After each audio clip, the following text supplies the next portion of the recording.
Good morning, good people of a great nation. It's a pleasure to be here this morning to bring you the discussion segment of Development Focus with Jide Ojo on ITV. And this first segment will be discussing the Nigerian aviation sector. A lot has been happening since my guest here was here in February or in January. March. Early March. Oh, okay. March. Interesting. A lot has happened within that intervening period. We've had the invasion of Kaduna International Airport. After that, we have also have a lingering crisis in the aviation sector that has to do with hike in the fare of, the tariff, or I call it tariff or charges for flight. And there's a huge challenge about sourcing aviation jets. This has led to cancellation of flights. This has led to, threat of suspension of flight operations. A lot of Nigerians are not satisfied with the operations of many of the airlines. And here I brought an aviation expert, Godi N.E.K., to come and tell us what actually is the affliction that is besieging Nigerian's aviation sector. So I yield the floor. Godi, you were here a short while ago. Yes. And I recall that at that time, you ran us through overview of Nigeria's aviation sector, all that is happening there. But we didn't have sufficient time to deal with the nitty-gritty of the challenges. You are quite sympathetic, if I recall. You are quite sympathetic to the Nigerian airlines. Yeah. That, they are facing a lot of challenges. Of course. So today, let's look at the flight operations, airline operations in Nigeria, the Nigerian aviation sector. That time, we couldn't even go into the issue of Nigeria owning its own national carrier. And I said, when next you come, we'll talk about that. So you have the floor now. Talk us through operational issues, challenges in Nigeria's aviation sector. Is having our own national carrier, is it going to be of any help in solving some of the challenges that we currently experience in the flight operations in Nigeria? Let's start with that issue of having a national carrier. It's purely issue of national pride. It's just about national pride. National pride. It has absolutely nothing to do with efficiency and better operation. If you have good management, yes, they can do magic out of a small beginning. And a typical example would be the Emirates airline. Many years ago, a whole lot of people in this country do not know that history. But many years ago, the very first airplane that the two brothers who are the leaders in ruling UAE, the very first plane they flew as a private jet was given to that country by Nigeria free of charge. And later on, by the magnanimity of Nigeria Airways, two more Boeing 737 airplanes were added, making three, all from Nigeria, or without payment of a dollar.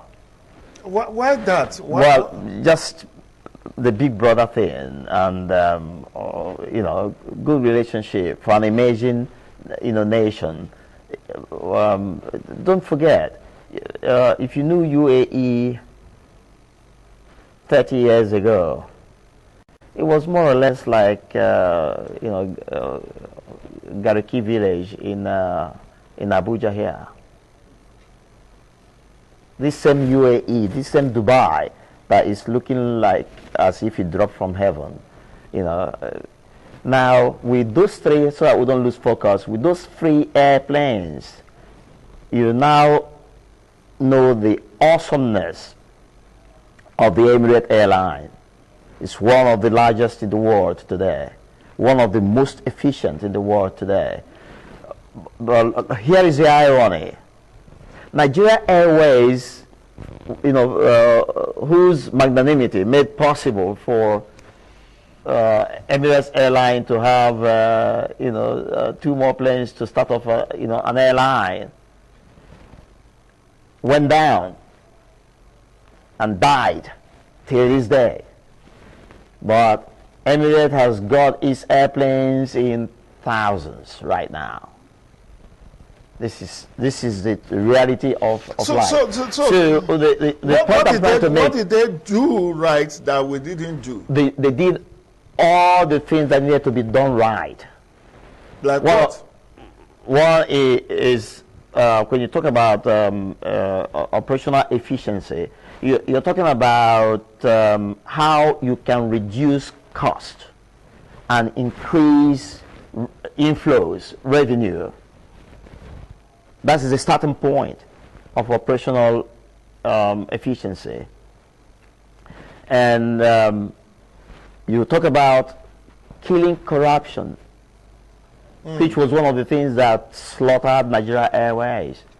We had an airline. Please, anytime you find time, Jide, go to the YouTube and you go to my channel and you seek for, or rather, type in title, The Rise and Fall of Nigeria Airways. Aviation Freaks Official. Aviation and Freaks as one word. Then give one gap and write official. You see my you see my channel. Tap on the nose of the airplane that's right in front of you there. It opens up for you, and then tap on videos, of course, call for the rise and fall of Nigeria Airways. You get all the details, all the messy things that that went on. We had a Nigeria Airways that would load passengers from Lagos to London, and at the end of the day, you find that 50% of the seats were occupied by non-paying passengers, made up of staff of Nigeria Airways, made up of senior government officials, made up of cronies and friends of those managing the airline, and as you would imagine, 50% of the seats would not pay the bill of flying that jumbo jet from Lagos to Heathrow in London. You would need a minimum of 60 to 70% capacity to break even, and the rest will be profit. Because of time, yes, I agree with you. Corruption has played a role in the demise of Nigeria Airways. I actually have an uncle who worked for Nigeria Airways, and he told me as much. But now, why do we want to have another national carrier? I just mentioned to you, the only advantage, the only thing there is national pride. Okay. When this airplane is flying into any nation, you have it all written there. Depending on what Air Nigeria or Nigeria Air, as the case may be, and that emblem Nigeria, if you come with good news, if you come with bad news, it's up to you. I recall that when Virgin Atlantic man, what's his name, he came to partner Nigeria to do give us one of those is Virgin Nigeria. As a national carrier some years ago. That's what's his name now? Richard Branson. Branson, yeah. The reason why he packed dumped Nigeria and went back to Britain was because of corruption. He alluded to how many of the Nigerian government officials wanted to board free and was asking for free tickets for their girlfriends and all of that. Extreme indiscipline and irresponsibility. So now, let's agree that belonged to the past. Right now, Nigerians are not satisfied with many of the airlines. Operational delays. Delays for 3, 4, 6 hours. I'm supposed to be on a flight going to Ibadan for an assignment the following day. And that day, the flight was supposed to be 4 p.m. We're there, of course, you have to be there much earlier to be able to check in and all of that. And we were there for 5 hours. I'm talking of 2020. We were there for 5 hours. And only for the airline to cancel and ask us to return the following day by 7 a.m. No explanation as to why they canceled. No compensation of any sort. We were not even entertained with as much as water. And that has been the experience of many flyers today. Flight delays, they just say due to operational challenges. Why have we still not gotten it with the privatization of the aviation sector? First of all, I'll start answering this your question by saying to you that what I say to anyone about us to listen to me all the time, every little circle I find myself with that mentality of, if you find yourself in a small circle, ensure that what's going on there is the right thing, so that little circles add up and give you the effect, the positive effect you're looking for. All right? And then I say to anyone that listens, lawlessness makes you weak. Your strength lies in being law-abiding. All right? The airlines are having a few days in messing around with their customers. But in reality, those customers remain the lifeline of their business. So satisfying those customers and ensuring that the rules are obeyed to the letter, especially the issue of passengers, bill of rights. If you can't fly, you must explain to, give acceptable explanation to your passengers why you can't fly. And then if you, if there's some compensation stipulated by law, you ensure you do them, to the letter. Your passengers will, respect you. Your passengers will stick to you, at all times. But what you find, playing out right now is that it will appear that, the flying public in Nigeria are at the mercy of the airline. Exactly. Because you can't travel by road because the roads are not safe. Exactly. The roads are not good, enough for safe traveling. And then, the rail that a lot of people trooped into, when it came, and I can bet you people who used to go to Kaduna, I did a whole lot of trips, on those trains, and I enjoyed them. They were quite good and enjoyable. But today, it would take a whole lot of courage for anybody because of. Should that be the reason why the airline operators should take their customers for granted? Are there no regulators? We have FAN, we have NAMA, we have all manner of regulatory agencies oversighting. My recent experience, I'm talking of like 2 weeks ago, I was scheduled to go to Uyo, and the flight was scheduled for 2 p.m.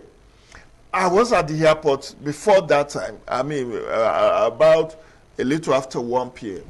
And I was trying to check in, only for me to be told that, your flight is now going to be 6 p.m. I was like, 6 p.m.?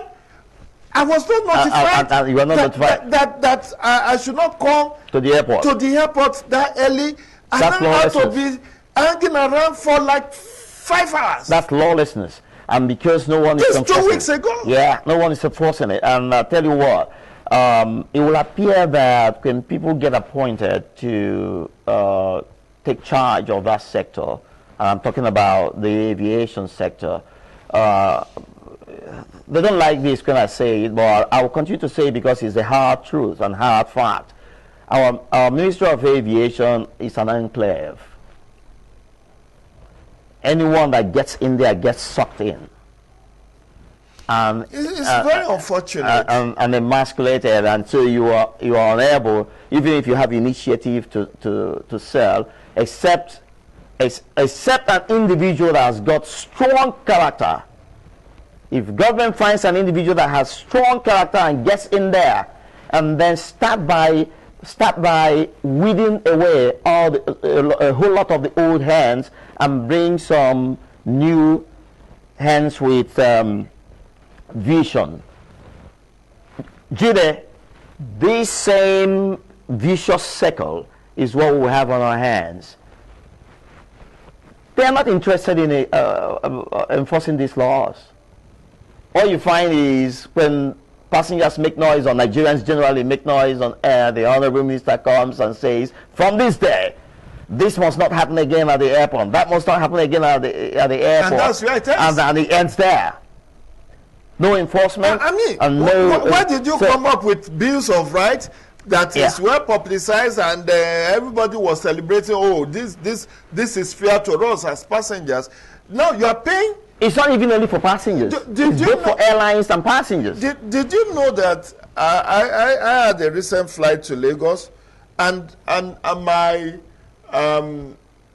I learned the price should have been 50K, and the guy that bought the ticket before me says he was told the flight will cost him 50,000, but when the deduction was made, it was 55,500. And he was like asking for explanation. He said, no, it's not my business. That's the charge now. You are just, and that's what we had to pay. So, look, people, the airline officials feel that they are doing you a favor by attending to their customers. Extreme lawlessness and irresponsibility going on. Now, well, let's come to, some real issues on ground, at least for today. Which would draw the sympathy of any individual that wants to be dispassionate in this in this situation we have. The issue of aviation, fuel sometimes not being available, and when available, very too expensive. Too expensive for for the airlines to break even. It's a big issue at the moment. Now, at the time, many years back, that we had the opportunity to install the appropriate infrastructure that would enable us, deal with these challenges we're having right now. We did nothing. All the earnings ended up, in private pockets, and all kinds of corrupt practices. We didn't invest enough to have aviation fuel dumps right there in the airport. We still continue with the old-fashioned way of running tankers in and out with the attendant danger. It hasn't happened to us, but if we're not careful, one of these days you see that fire will erupt, and people will give the excuses. Yes. For time's sake, since we didn't have much time on this, issue of security of our airports. This is not about airlines operators. This is about the management of our airports. I see that a lot of our airports have no perimeter fence, and they are just like in the bush. Look at what happened, the invasion of Kaduna International Airport. Definitely. Twice in one day. Mm-hmm. And a number of officials allegedly was killed.